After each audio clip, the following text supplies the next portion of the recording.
NEET 2026 में 22.5 लाख छात्रों के भविष्य का सौदा सिर्फ 40 लाख में हो गया और इस सौदे को अंजाम देने वाला कोई जीनियस नहीं बल्कि मेडिकल कॉलेज का वो छात्र है जो खुद 4 साल से फेल हो रहा था। मास्टरमाइंड राजा बाबू। जी हाँ, 3 मई को जब आप एग्जाम हॉल में पसीना बहा रहे थे और आपके माँ बाप बाहर चिलचिलाती धूप में आपके डॉक्टर बनने का सपना देख रहे थे, लेकिन उन्हें क्या पता था कि पर्दे के पीछे इस सॉल्वर गैंग के व्हाट्सएप पर आपकी सीट की नीलामी हो रही थी। कड़वा सच तो ये है कि हमारे देश में 12 साल में 75 चुनाव तो बिल्कुल ठीक ठाक से हो जाते हैं, लेकिन पिछले 8 सालों में 80 परीक्षाएं लीक हो जाती हैं। आखिर सरकार का वो अभेद सुरक्षा तंत्र कहाँ था जिसमें एक फेलियर छात्र ने इतनी आसानी से सेंध लगा दी।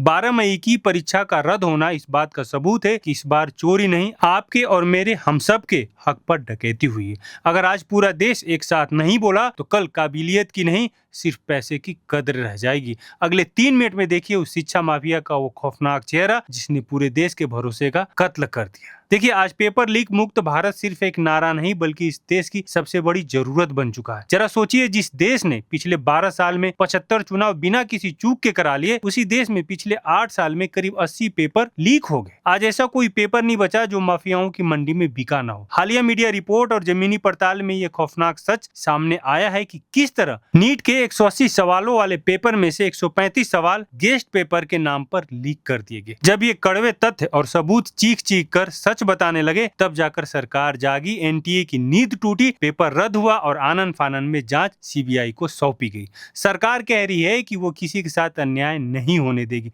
लेकिन सवाल है ये नौबत आई ही क्यों? क्या हमारी शिक्षा व्यवस्था अब काबिलियत की जगह माफियाओं की जागीर बन गई है? बता दूं कि इस वक्त देश में 22.5 लाख बच्चों का भविष्य दांव पर लगा है। जब पेपर लीक होता है तो सिर्फ एक साल बर्बाद नहीं होता बल्कि एक छात्र की सालों की मेहनत पर पानी फिर जाता है। बच्चों का दर्द सुनिए, वो कहते हैं इतना आसान पेपर होने के बाद भी लीक हो गया, हमारी मेहनत बेकार चली गई। ये देश की बहुत बड़ी दुर्दशा है। किसी का 1 साल बर्बाद हुआ तो किसी गरीब माँ बाप के जीवन भर की कमाई। ये खबर सुनकर बच्चों का मेंटल स्ट्रेस इस कदर बढ़ गया कि वो खुद को ठगा हुआ महसूस कर रहे हैं। जब आप एग्जाम देकर इस उम्मीद में बाहर निकलते हैं कि हाँ मेरा क्लियर हो रहा है और फिर पता चले कि पेपर तो पहले ही व्हाट्सएप पर बिक चुका है, तो वो झटका किसी को भी तोड़ सकता है।